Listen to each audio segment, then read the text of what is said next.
Chinese restaurant chain Young's Braised Chicken and Rice opens its first branch in America. Can Chinese restaurant chains break into the American market without fortune cookies or so-called globalization?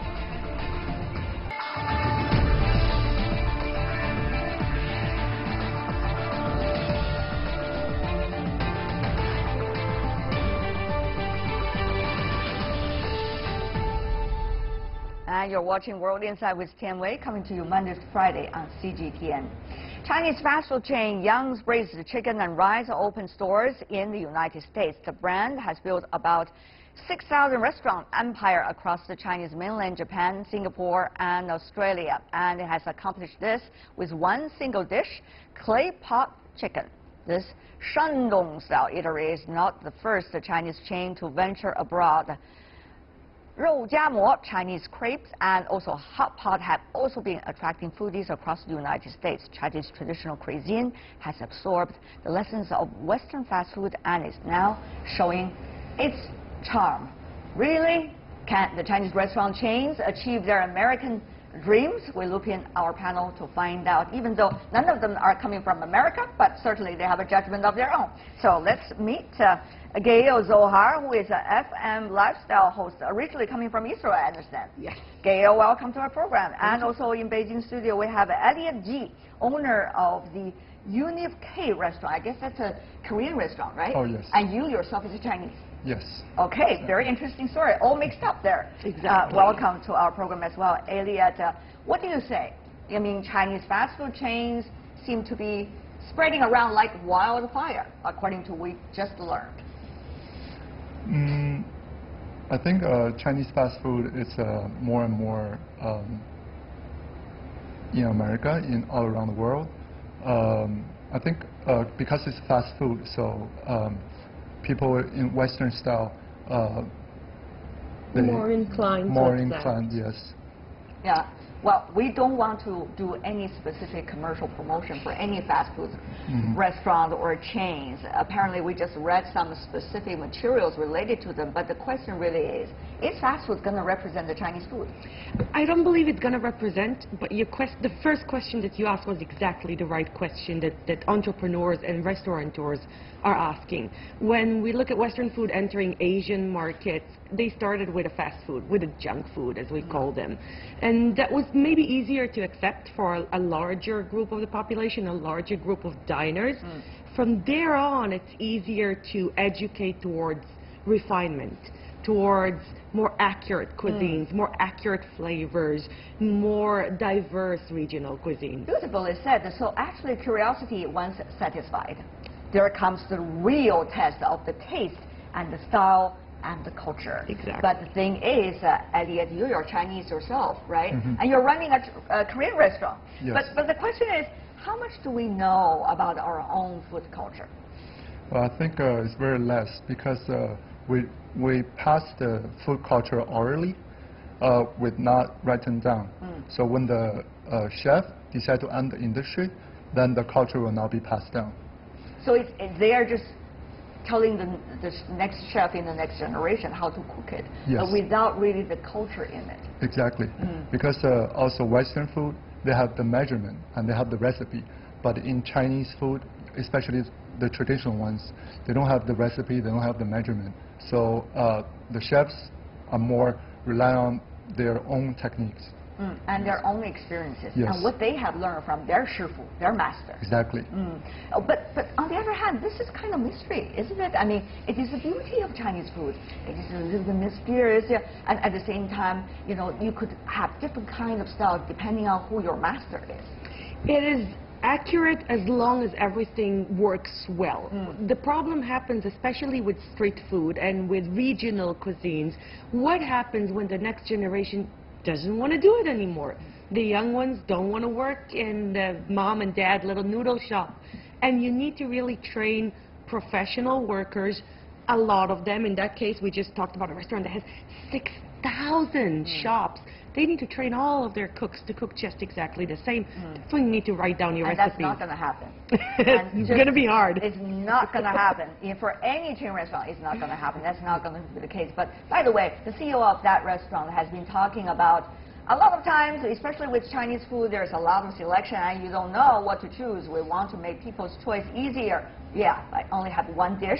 Whenever you come to Young's, you know what you're getting. Of course, he would boast about his brand, but the question really is, we are not that less educated to know what to choose. I think people have the capability to choose as long as you present to them with the options. You are not.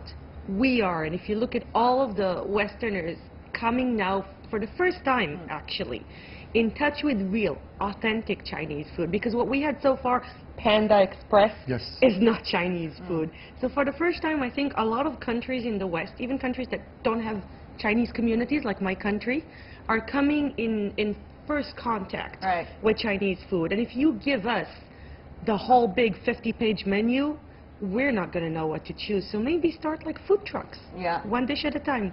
But we have been through those times, right? I mean, if you think about it, in the United States, in Europe as well, you have a lot of those Chinese takeout places. It was mainly established by some of those earlier generation of Chinese immigrants. They have different work to do when they were at their hometown, but once they're abroad, they don't know what to do. Open a restaurant, cooking very easily the most simple dishes without the real Chinese taste. The Chinese taste in it, we have to say. The chow mein, the fortune cookie, now you need to mention. We don't have fortune cookie here in China. So here's the thing, Elliot. Are those really going to help us understand the Chinese food culture better? When you have just one dish, and one dish only, yes, your choice is easier. But is it really helping you to choose the real food? That's the question. I think it will not. Because Chinese food combined with culture, we have a lot of food selections. But also in America, they have American Chinese food. So people in Westerners, they think General Chicken, crab wontons, that's the real Chinese food. But actually it's not. None of them exist in the real Chinese restaurants here in China. And I heard the peppercorn, Chinese peppercorn, 6 to 7 years ago, just imported to America. So people are getting slowly knowing Chinese food more and more. One chicken restaurant, one dish, doesn't represent anything about Chinese food. Gail, you seem to have a different opinion. Exactly. I'm a minority opinion here today, yet I stick to my ground because I really do believe that this education is a very gradual thing, and we're introducing a whole different palette here. Like you said, the Chinese immigrants who opened these restaurants years and years ago, they were aiming not at what was right in their eyes, but what they assumed the customer wanted to do. Just like we look at the Western restaurants that opened in China in the early 90s and late 80s, they did not care about what is a traditional mascarpone cheese or what is the real blue cheese supposed to taste like. They looked at what their diners, the clients may want, and that's when we created this huge gap. So here's the thing. Does the food need to be authentic? I hope it will. If you adjust, it's not authentic. And therefore, is it fair that people are getting the name of Chinese food without really getting the Chinese food, Elliot? Pardon me? I mean, does authenticity still matter? Yes. I think authenticity it still matters because it represents the culture, represents the true Chinese people, like from their cooking method from a long time ago until now. So if you want to change to a new style without authenticity, that will be terrible. You know, there are so many styles in the Chinese food. If you think about the Sichuan style, which is usually well known all over the world these days, even Lao Ganma is being nicknamed as the angry Chinese woman, they say, because it has an interesting photo on the bottle, right? And she is the most well-known woman, I guess, from China all over the world. But you know, that's putting that joke aside. People want to have a slice of Chinese culture in their diet. Anything that would be welcomed. And yet, in the long term, that's what we're talking about, Gail. In the long term, what has to be done? This is where I go back to that one-dish restaurant concept that you're talking about, really the long run. And I think most Chinese restaurateurs, the serious ones, they want to see the big picture. They want to see 10 years from now. They want to see 15 years from now. And in order to really present and introduce into local markets, whatever they are, authentic Chinese flavors, you need that one guy with that one authentic recipe from the one province who cooks that one thing so well that later on when somebody will try this, let's say chao rou from Sichuan or whatever dish they're trying from Shanghai or hong chao rou from Shanghai, they will know that's a real one. That's a good one. They can identify later on in restaurants that will have more diverse menus. Having a reference is always a good thing when you get to know another culture. But think about that. You know, the Chinese food in America or in some of the European countries actually has not been real Chinese food for decades. For decades. For decades. And it's not like you have one key and then you open the whole door. It's actually the wrong key. It's not the key to any of the doors. It's the wrong key. So, Elliot, do we need to have the wrong key or do we have to wait in order for the right key to arrive, go to the right door? I think it's... I always throw this hard question to Elliot. Yes. He wants to be a good guy, pleading both sides. Yes. Two women. Yes, exactly. I think still depends on the market. So Westerners, they still, like Chinese food, they still need to suitable for, do some adjustment for the Westerners. Cannot be super authentic because, for example, when my foreign friend come to China, I take them to the Chinese restaurant. I order the specific dishes for them. Even for the Chinese, in the Chinese restaurant, like deep fried, pan fried, heavy oil, heavy sauce, those kind of food. If you order really authentic food, like organs, for example, like luju, they will not accept it. Some of them do accept that, and they really have an interest in having all of them. So it really depends on what kind of friend you're talking about. But I do see your argument, Elliot. That is, you do need to have a transition period of time for people to be able to adjust it and get to know the beauty of the real essence. And I think there's one more Gail, how come I'm getting ever closer to your view? You see, slowly I'm dragging you to my side. Yeah. But I think there is one more point that we need to, it's our responsibility to emphasize, is that just like we hate it when people say China, China, China, because China is all kinds of cities and rural areas and different cultures. And we need to look at Western cultures and Western countries as individual countries. Some have a long history of Chinese communities living within them. Some have a diversity of Chinese ingredients in their supermarkets. Some are meeting China for the first time right now. And yes, maybe it will be easier for them to meet jianbing before they meet luju.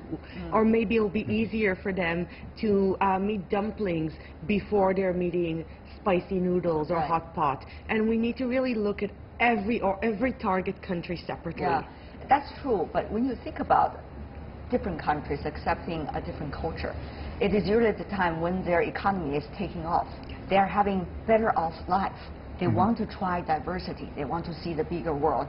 For the United States, it was the same right after the Second World War. And you have Julia Child, for example, with that interesting voice talking about the French cooking, right? And of course, it's not necessarily the most authentic French cooking that she is talking about. And yet that wins the hearts and minds of the Americans of that time.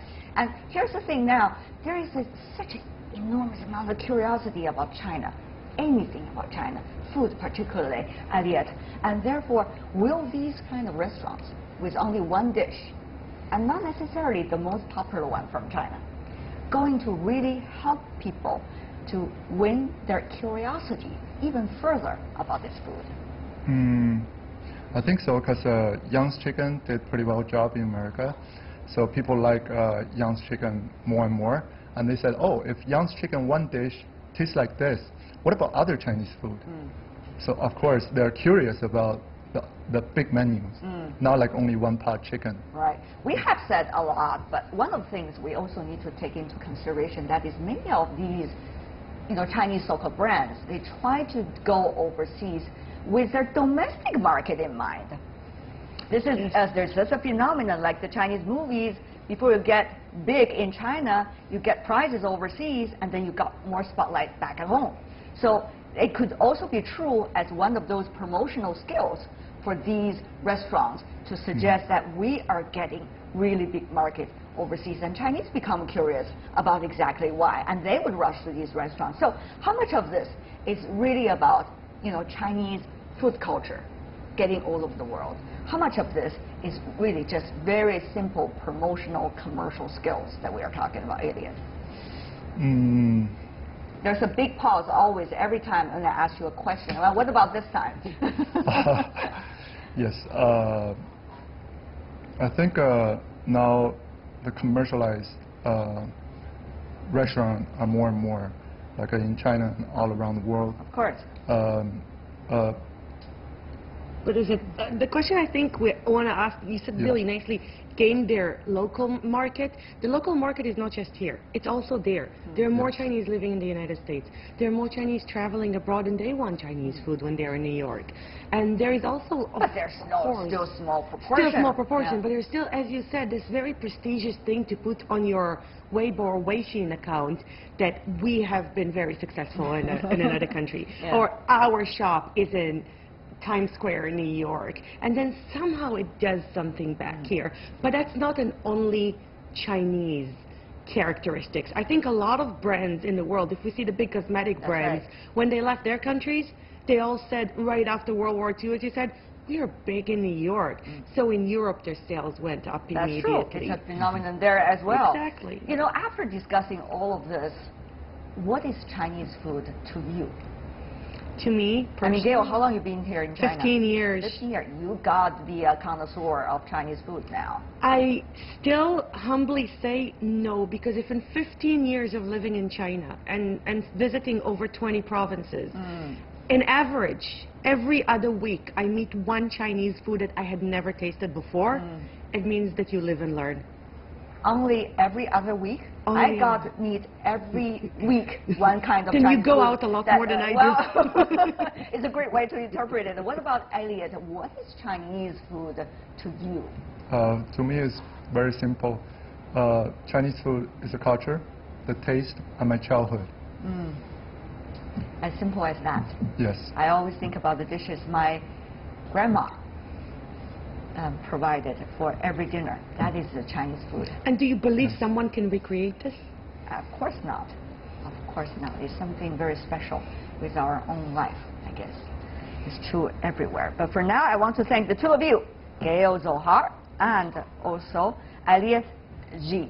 I hope both of you will enjoy some good Chinese snacks right after our show today. Thank you so much for being with us. And that is all the time we have for today. If you'd like to see more, try to find us World Insight CGTN in your search engine, or check out our YouTube channel. You can also follow us on Twitter, Facebook, and Sina Weibo. From me, Tian Wei, and everyone on World Insight team, thanks for watching.